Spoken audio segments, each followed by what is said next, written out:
Commission Christian Radio presents The Seventh Son, the story of King David of Israel, written for radio in 13 episodes by Colm Flanagan. Episode 2 is entitled Fighter.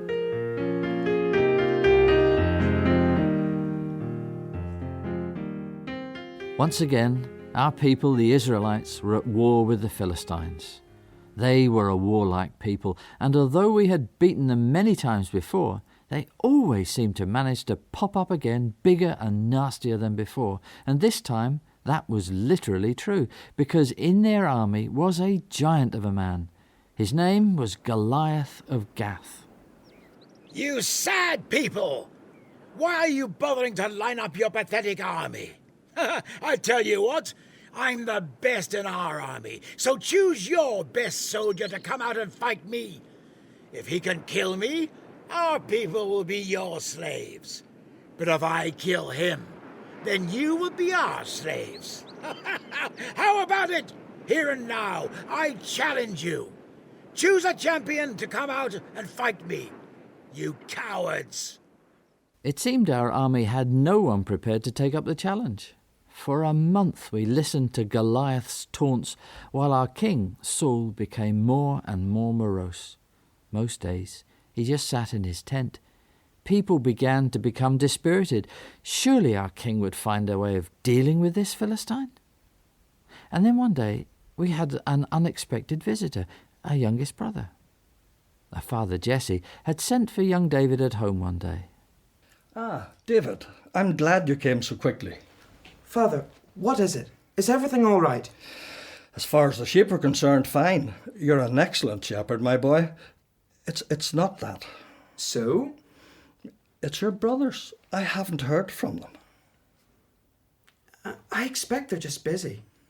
Maybe so, but I'm uneasy. I want you to go to them. Let me know how they're getting on in the army.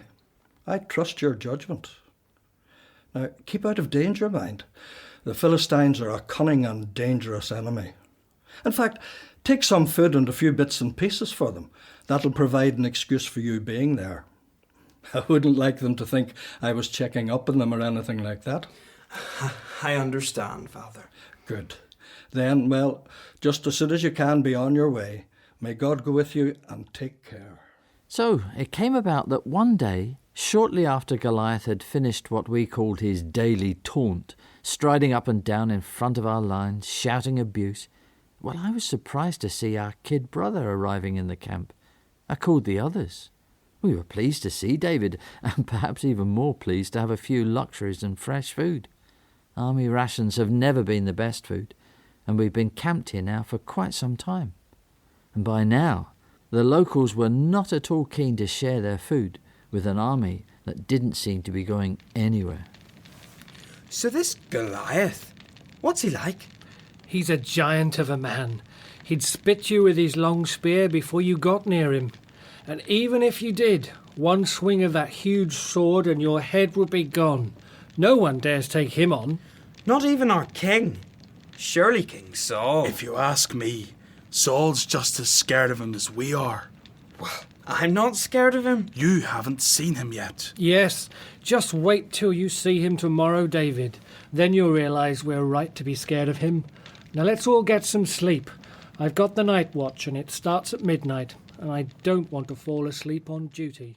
As I fell asleep that night, I expected the next day to be pretty much like any other in this campaign. Little did I know that the events soon to happen would change the course of my life and that of my brother David forever. I woke at dawn, the sound of the trumpets from the other side of the valley braying in the still morning as the light grew, and beside me, David stirred. What's that? It's the Philistines, their way of saying good morning. It also means that Goliath will be out soon. Get dressed. We all have to turn out at dawn, just in case they try a surprise attack. It'll give you a chance to see him. We went outside the tent and were soon joined by our brothers, as well as many soldiers, including King Saul and his army chief, Abner. Look, there's the king. Who's that with him? That's Abner. Look at their faces. Not at all happy. Because of Goliath? Yes. And of course the effect he's having on the whole army. Look over there. We looked, and making their way up the side of the hill, moving furtively, were some men.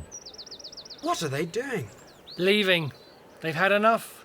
Going back to their families and farms. Why doesn't King Saul stop them? Oh, he would if he could, but most of our army are volunteers. They'll follow a successful king, but one who's clearly lost his nerve? Well, it's a serious situation. Good morning again, Israelites.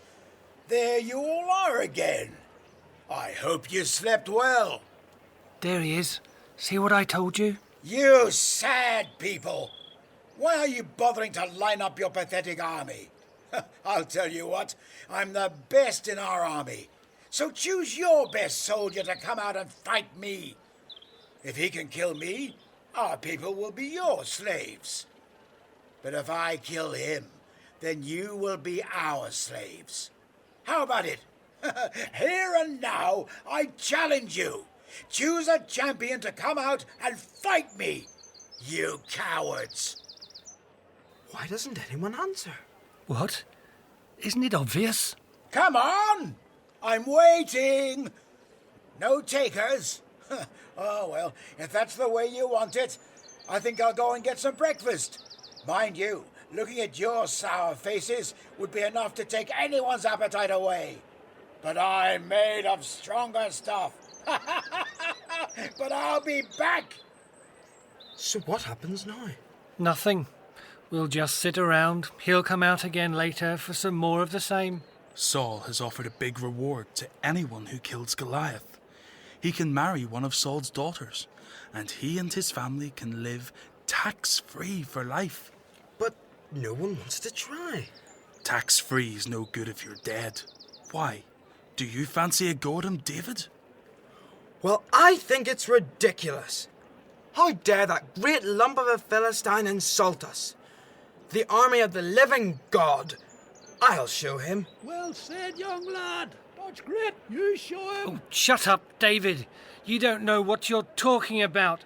Isn't it time you went back to the sheep? You're only here to bring us food, so thank you very much and feel free to leave. What was it the king said he'd offer to the man who slays Goliath?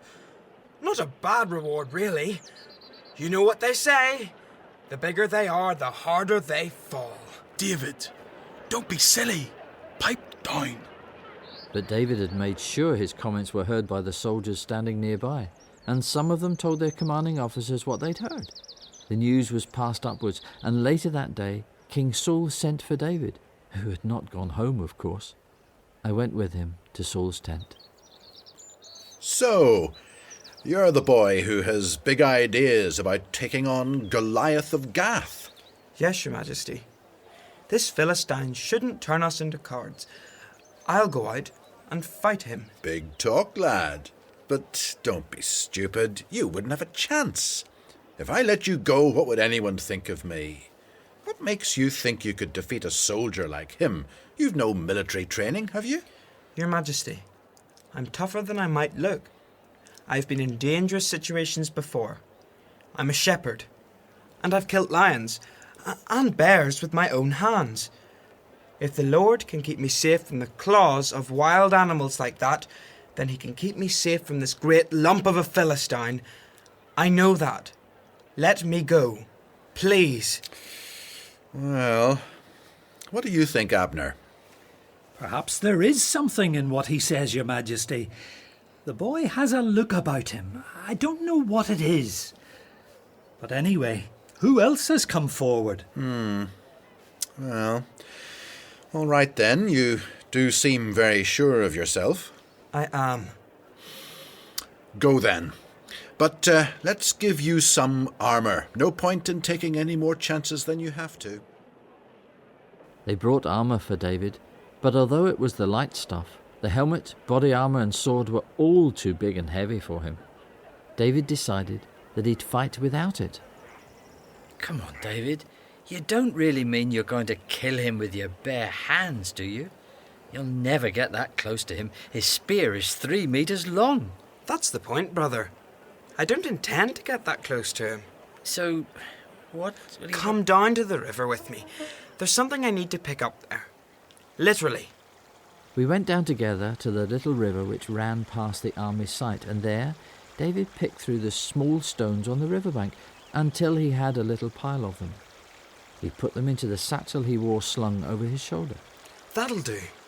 Thanks, brother. For coming with me. I have all I need now. These stones and my trusty slingshot. David, aren't you scared? I'm frightened for you.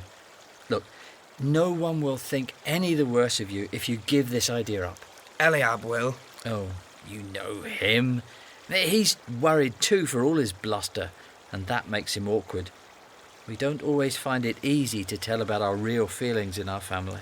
I know, but this isn't about me or him. This is something I know the Lord wants me to do. Come on then. Where's your champion? I must go. God go with you, David. And I watched my kid brother quickly walk away towards the waiting giant. So, what's this then? I'm coming to kill you, Goliath. What?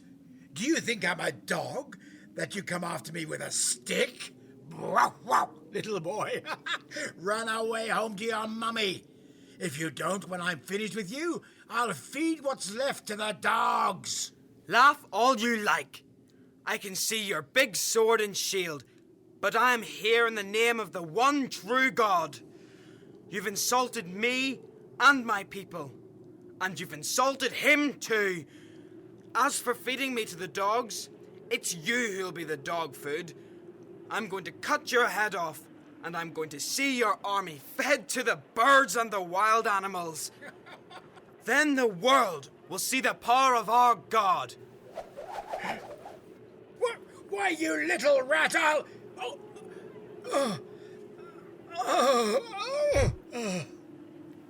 We watched in amazement. David's slingshot stone had hit Goliath right on the forehead, so hard it cracked into his skull just below the line of his helmet. What a shot! I remember that my young brother had always had a good eye, but I'd forgotten just how lethal he could be. The Philistine's shield-bearer ran. He didn't want the same treatment. And then David ran up to the fallen giant and cut off his head. He used the giant's own huge sword to do it. Then he held it up. See, the Lord is great. The Philistines panicked, and our men charged forward with a roar. The battle raged all day, but there was never any doubt who would be victorious. When it was all over, David was brought before Saul again. Tell me more about yourself, son. I am David, the son of Jesse, from Bethlehem. My other brothers are also in your army. So, what are you going to do now? I know I promised the killer of Goliath marriage to one of my daughters, but, you're still a bit young for that. However, your family will live tax-free from now on, as I said. I will go back home, Your Majesty. My father is expecting me. I have work there. Then God go with you, lad. In fact, we all went home soon after. The war was over, and life could return to its normal pattern. The dramatic events of the last few months quickly faded, and our lives returned to normal. But this was not to be David's last encounter with King Saul. Oh, not by a long way. In episode 2 of The Seventh Son, the narrator and seventh son was played by John Lander, and other parts were played by members of the Commission Radio drama team. The play was produced in Belfast at Commission Studios by Colm Flanagan. Episode 3 is entitled Saul.